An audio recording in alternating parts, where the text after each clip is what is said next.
देख सके छी गाइस अपने सब देख रहा छी वीडियो में जितेंद्र जी के अपने देख रहा छी जन्मस्थल से जी। जितेंद्र जी के साथ में आए हम सब आए जितेंद्र जी के गांव में।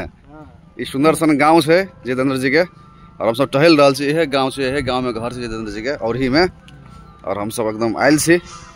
कुछ विशेष है जितेंद्र जी के अंकल के बेटी के शादी है वह सिलसिला में हम सब जितेंद्र जी के घर आयल छी घूम के और जितेंद्र जी हमरा सबके घुमा रहल छे।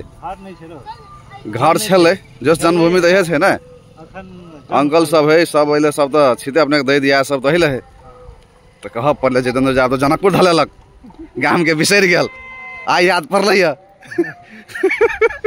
तो चल अले देखे छे गाँव में से निकले तो बाटो है पिच रोड से भीतरी गली वाला बाटो छे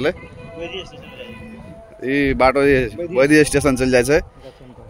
हाँ वैद्य स्टेशन जाए बाटो रेलवे स्टेशन जाए कह पड़े अपने के जयनगर जाए के हो या जनकपुर जाए के हो तो अपने वैद्य स्टेशन जा सकते बाटो से और ही गाँव से निकल बाटो सीधे चल जाए वैद्य स्टेशन।